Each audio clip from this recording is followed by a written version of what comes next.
우리 좌우에 계신 분들과 인사하겠습니다. 잘 오셨습니다. 사랑합니다. 축복합니다. 선포하겠습니다. 예수님이 부활하셨습니다. 살아계셔서 당신과 함께하고 계십니다. 예수님과 동행합시다. 할렐루야.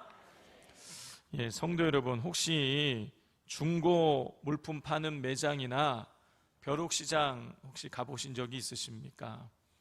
2007년 여름 어느 날 미국 코네티컷주에 사는 익명의 한 고 미술 수집가가 벼룩시장을 걷고 있었습니다. 여러 매장들이 있었는데 그 중에 한 가게 앞을 지나가는데 가게 저 구석에 먼지가 뽀얗게 쌓인 그릇이 하나 보였습니다. 그냥 지나칠 수 있는 그릇이었지만 보통 사람들 눈에는 그저 낡은 그릇처럼 보였지만 이 수집가의 눈에는 그 그릇이 예사롭지 않게 보였습니다. 그릇의 이 문양과 그리고 형태가 보통 것이 아니었던 것입니다. 수집가가 보기에는 이 그릇은 분명 중국 왕실에서 사용되었던 귀한 유물로 보였습니다. 그래서 그는 그 그릇에 매겨져 있는 4달러, 우리나라 돈으로 하자면 한 5,000원 조금 넘는 돈을 주고 그 그릇을 구입을 했습니다. 그리고 집에다가 고이고이 간직하고 있다가 5년쯤 지난 2012년 말에 그는 전문가에게 감정을 의뢰했습니다. 감정 결과 그 그릇은 11세기 중국 송나라 북송시대에 제작된 도자기였습니다. 전 세계에 단 2점밖에 없는 아주 희귀 유물이었습니다. 그 수집가의 안목이 정확했던 것입니다. 수집가는 그 그릇에 대한 그 감정을 받고 나서 세계적인 경매 회사인 소도비에 그 경매를 내놓았고 그 그릇은 무려 220만 달러, 우리나라 돈으로 30억 원이 넘는 돈에 낙찰이 되어 팔리게 되었습니다. 모두가 그냥 지나쳤던 낡은 그릇, 아무도 주목하지 않았던 그 도자기가 그 가치를 알아본 한 사람에 의해서 보물로 바뀌는 순간이었습니다. 여러분, 이 사례는 우리가 세상을 바라보는 관점이 얼마나 중요한가를 우리에게 보여주고 있습니다. 같은 물건이지만 누구의 눈으로 보느냐에 따라서 4달러짜리 싸구려 그릇이 될 수도 있고 수십억 원짜리 유물이 될 수도 있는 것입니다. 성도 여러분, 관점이 다르면 해석이 달라지고 해석이 다르면 의미가 달라지게 되고 의미가 달라지게 되면 그 의미를 받아들이는 사람의 인생이 달라지게 되는 것입니다. 여러분, 그렇다면 우리 그리스도인들은 어떤 관점을 가지고 살아가야 하는 것일까요? 오늘 본문은 이에 대한 답을 우리에게 주고 있습니다. 자, 오늘 본문에는 사도 바울이 1차 전도 여행을 마무리하는 장면이 나오고 있습니다. 한번 지도를 보여주시기를 바랍니다. 자, 지도 제일 오른쪽에 보면 안디옥이라고 적혀 있죠. 저 안디옥에서 실루기아로 내려와서 실루기아에서 배를 타고 구브로 섬의 살라미와 바보에서 복음을 전했습니다. 그리고 다시 배를 타고 터키 남부인 아탈리아로 가서 아탈리아에서 배를 타고 또 바보로 올라갔습니다. 자, 그리고 바보에서는 복음을 전하고 싶었지만 전염병이 창궐하고 있어서 하는 수 없이 거대한 타우루스 산맥을 넘어서 저 위쪽에 비시디아 안디옥에 이르게 되었고, 비시디아 안디옥에서 다시 이고니온으로, 루스드라로, 그리고 다시 더베로 가서 복음을 전했습니다. 그 이후에 바울은 다시 왔던 길을 되돌아갔지요. 더베에서 루스드라, 이고니온, 비시디아, 안디옥, 그리고 버가, 그리고 다 버가에서 배를 타고 다시 안디옥으로 돌아오게 되었습니다. 이 여정이 2년간의 여정이었습니다. 바울은 2년 동안 선교 여행을 다녀왔던 것이에요. 자, 그러면 바울이 다시 안디옥으로 돌아왔다 그러는데 이 안디옥은 도대체 어떤 곳일까요? 우리 26절을 같이 한번 읽어보겠습니다. 시작. 거기서 배 타고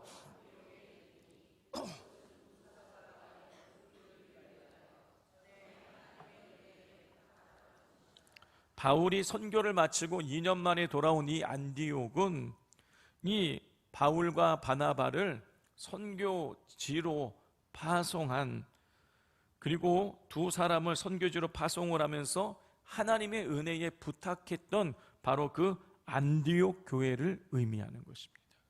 여러분, 안디옥 교회는요 26절에 기록된 것처럼 두 사람을 선교지로 보내면서 두 사도를 하나님의 은혜에 부탁을 했어요.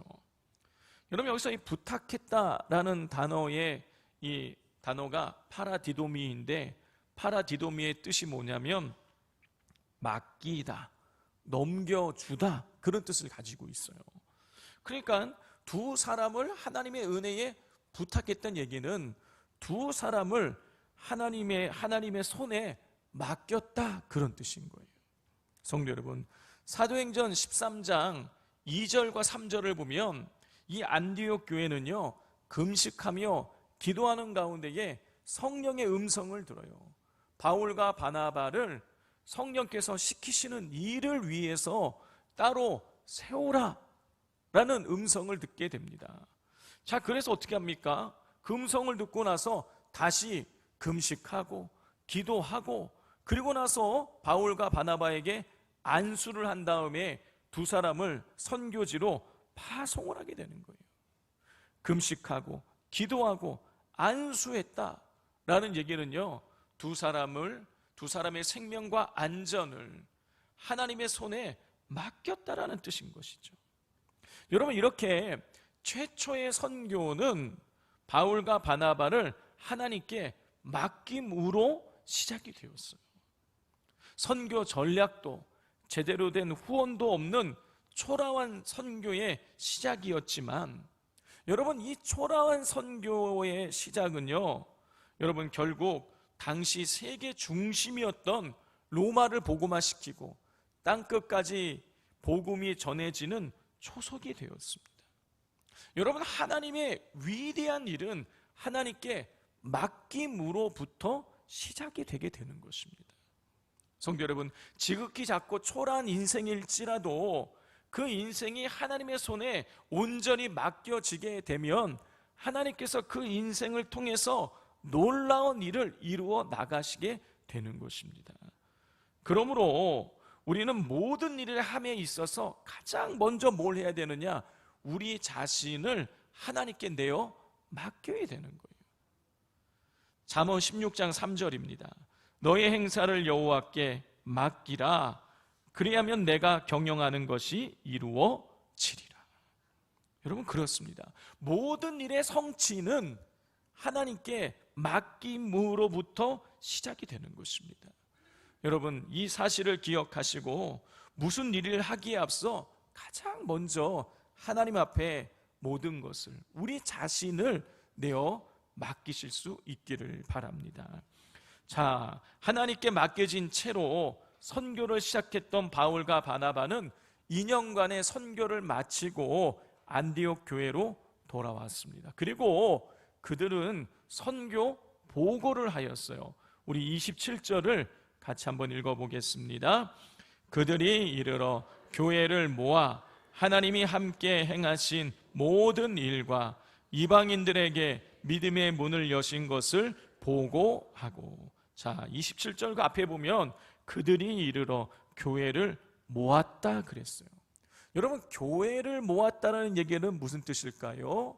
집회를 열었다는 뜻이에요. 당연히 이 집회는 지난 2년간의 선교에 대한 선교 보고 집회였습니다. 그리고 이 집회에서 바울과 바나바는 하나님이 함께 행하신 모든 일과 이방인들에게 믿음의 문을 여신 것을 보고하였습니다.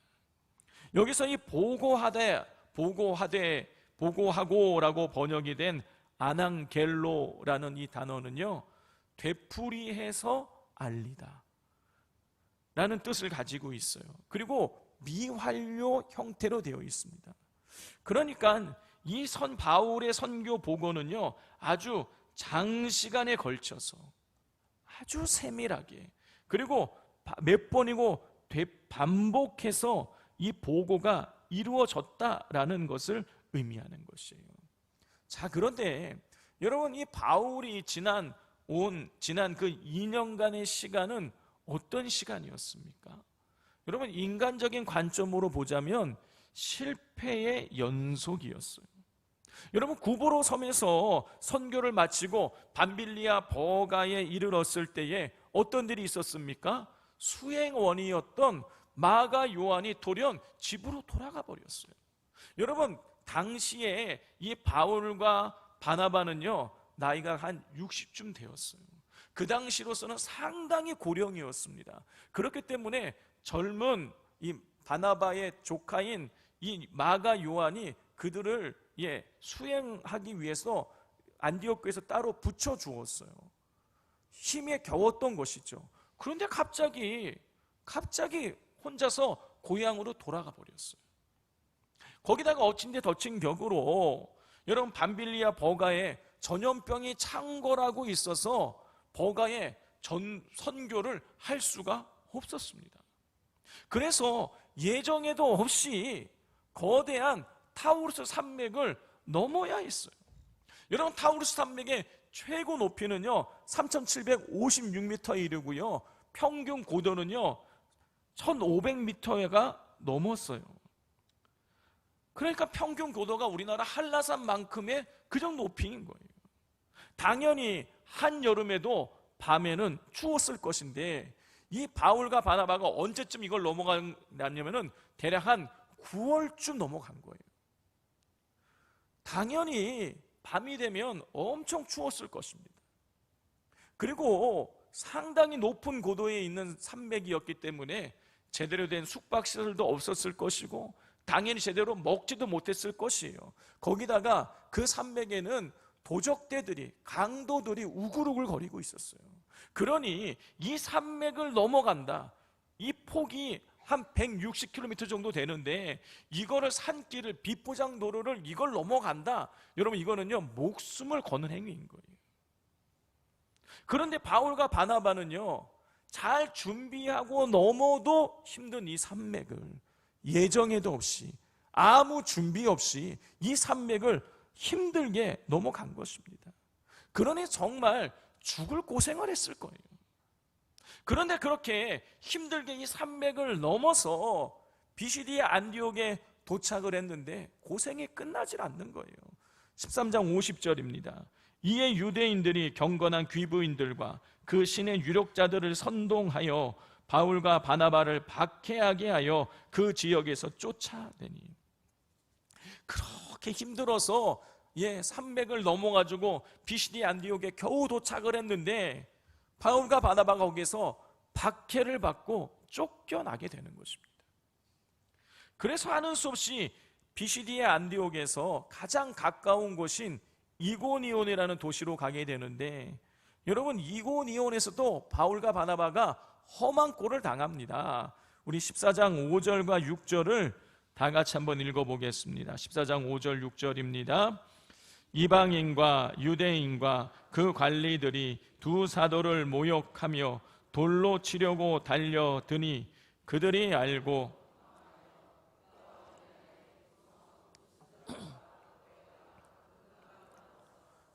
바울과 바나바는요 비시디의 안디옥에서 쫓겨나서 산을 30개나 넘어가지고 겨우겨우 이고니온에 도착을 했어요.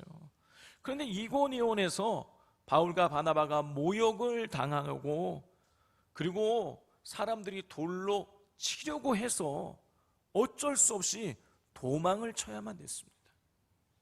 그리고 또 걷고 걸어서 루스드라라는 곳에 오게 돼요. 그럼 루스드라에서는 좀 편안했을까요? 그렇지 않아요. 우리 14장 19절을 같이 한번 읽어보겠습니다. 유대인들이 안디옥과 이고니온에서 와서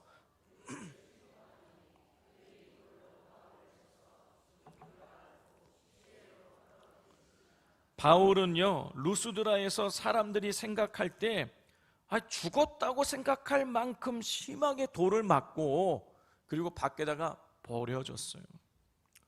여러분, 밤빌리아, 버가, 비시디아, 안디옥, 이고니온, 루스드라 연속해서 4도시에서 바울은 정상적으로 선교 활동을 할 수가 없었습니다.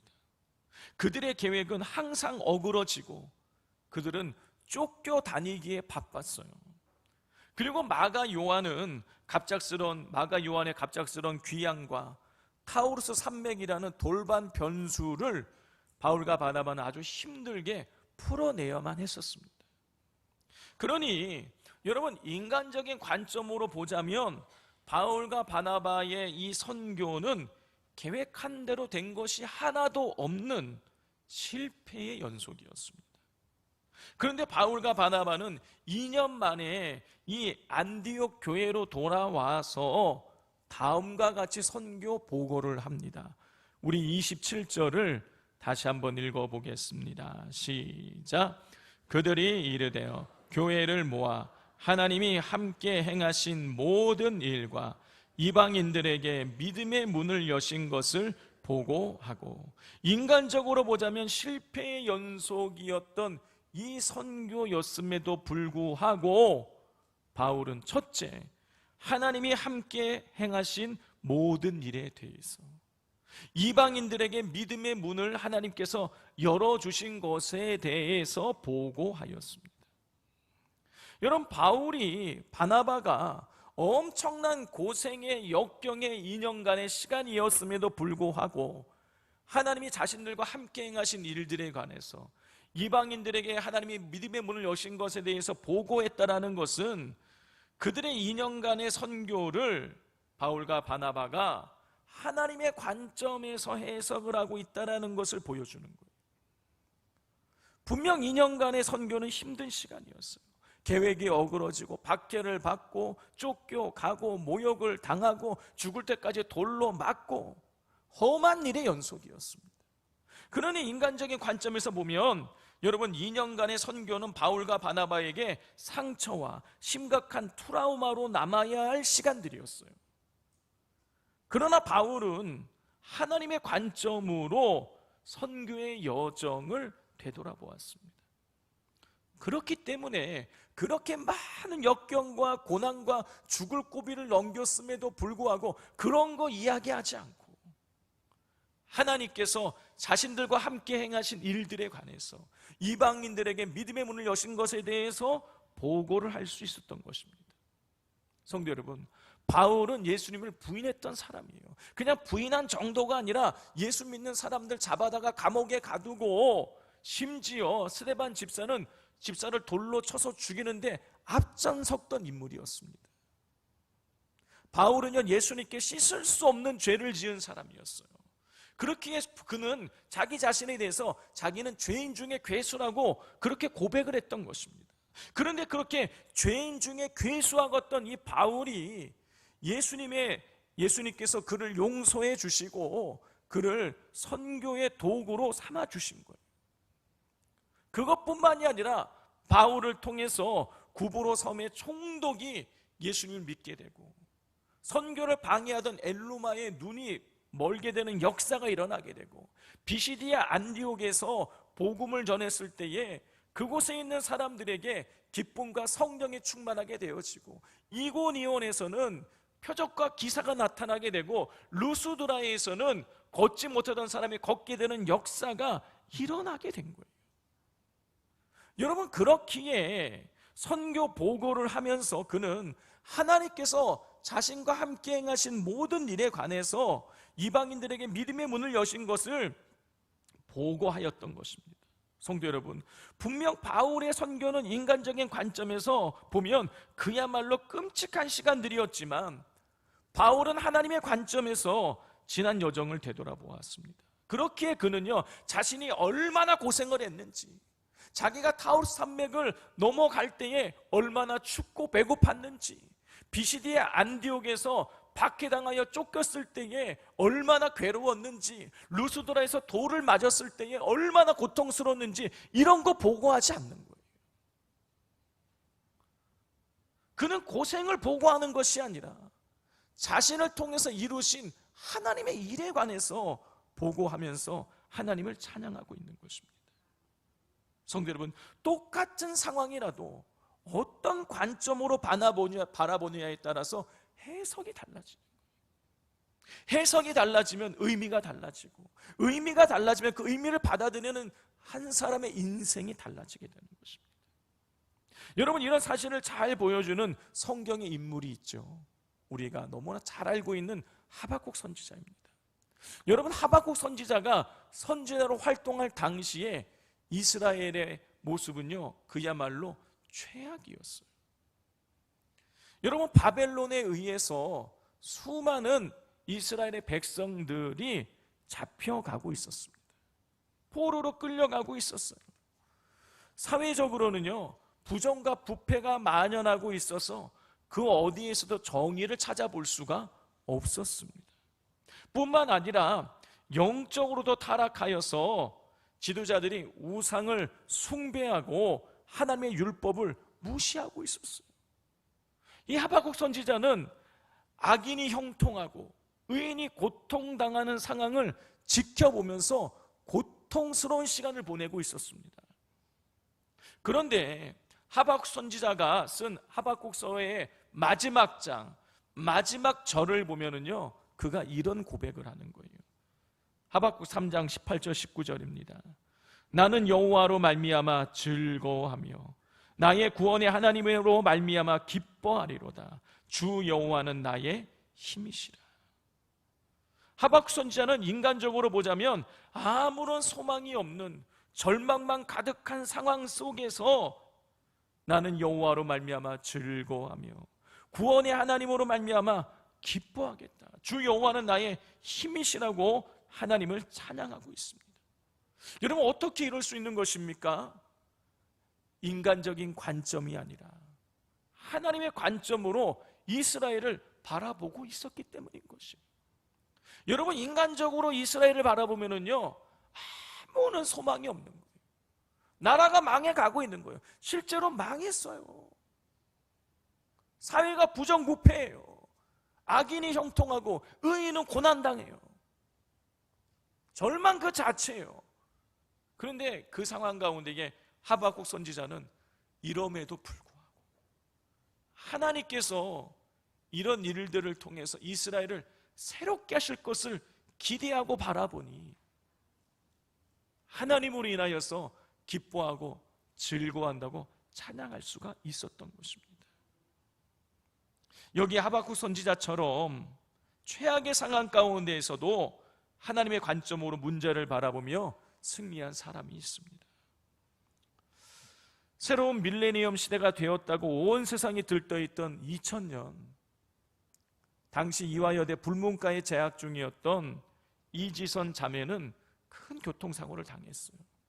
트럭이 이지선 자매가 타고 있었던 그 경차를 들이받았습니다. 동시에 차에 불이 붙었어요. 지선 자매는 정신을 잃었습니다. 온몸의 55%가 3도 이상의 화상을 입을 정도로 큰 고통을 당하게 되었어요. 화상을 치료하기 위해서, 그리고 화상 자국을 최대한 없애기 위해서 40분이 넘는 수술을 받았습니다. 하지만 얼굴의 흉터는 사라지지 않았어요. 이시전 자매는 화상의 흉터가 뒤덮여 있는 자신의 얼굴을 볼 때마다 절망했습니다. 더 고통스러운 것은 이 흉한 외모를 가지고는 앞으로 아무것도 할 수 없다는 생각에 하염없이 눈물을 흘려야만 했습니다. 당연히 이시전 자매는 하나님, 왜 저에게 이런 일이 일어난 것입니까? 하면서 하나님을 원망했습니다. 그런데 어느 날 그가 성경을 읽다가 한 구절을 읽으면서 그의 관점이 바뀌게 돼요. 사무엘상 16장 7절에 있는 말씀이었어요.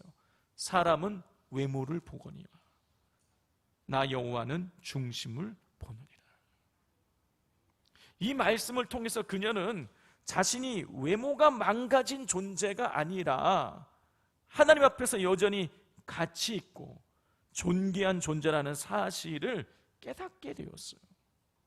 그 이후부터 그녀는 고통을 부정하거나 숨기지 않고 하나님의 관점으로 자기의 인생을 다시 해석하기 시작했습니다. 그러자 그녀의 절망은 간증거리가 되었고 그녀의 수치는 사명이 되었어요. 그는 절망에서 일어설 수 있게 되었습니다. 그는 용기를 내어서 미국으로 유학을 떠나게 되었고 미국에서 사회복지학을 공부했습니다. 그리고 지금은 한동대학교 교수를 거쳐서 현재 이화여대 교수로 재직을 하며 자신과 같은 상처를 가진 사람들에게 위로와 희망을 전하는 삶을 살고 있습니다. 이시성 교수는 지선아 사랑해라는 책에서 이렇게 고백을 했습니다. 고통이 없었다면 나는 하나님의 사랑을 몰랐을 것입니다. 하나님께서는 이 고난을 통해서 내 인생을 다시 빚으셨습니다. 사랑하는 성도 여러분, 사람의 관점으로 보자면 그녀의 인생은 불행과 실패로 가득 차 있었습니다. 하지만 하나님의 관점으로 바라보자 그녀의 고통은 새로운 사명이 되었고 그녀의 상처는 다른 이들을 살리는 통로가 되었습니다. 성도 여러분, 우리가 하나님의 눈으로 자신의 인생을 바라보면 오늘 이 본문 속 바울처럼 하박국처럼 이지선 교수처럼 가장 비참했던 시간이 하나님의 역사가 일어나는 통로로 바뀌게 될 것입니다. 세상은 고난만 봅니다. 그러나 하나님의 눈은 고난 너머의 열매를 보게 만듭니다. 오늘도 하나님은 믿음의 눈을 가진 자들에게 하나님께서는 역사하셔서 새로운 일들을 이루어 가고 계십니다. 그러므로 모든 일을 하나님의 관점으로 바라보시고 믿음으로 힘있게 일어서서 절망 가운데서도 소망을 바라보며 하나님의 일들을 이루어 가게 되시기를 주님의 이름으로 축복을 드립니다. 기도하겠습니다. 절망이 변하여 소망이 되게 하시는 하나님, 사도 바울의 선교 여정은 실패와 고난의 연속이었습니다. 그러나 사도 바울이 하나님의 관점으로 선교 여정을 바라보았을 때 그의 선교 여정이 하나님의 역사로 가득 차 있었음을 보고하게 되었습니다. 하박국 선지자도 소망을 전혀 찾아볼 수 없는 절대 절망의 상황 속에서 하나님의 관점을 가질 때 그는 한탄이 아니라 하나님을 향해 찬양을 들을 수 있었습니다. 그러므로 눈에 보이는 상황으로 일희일비하지 않게 하시고 절망 가운데서 소망을 보게 하시는 하나님께 우리 자신을 의탁하며 하나님의 관점으로 우리의 삶을 바라보게 하옵소서. 그리하여 모든 상황 중에 선을 이루시는 하나님을 찬양하게 하옵소서. 예수님의 이름으로 기도드립니다. 아멘.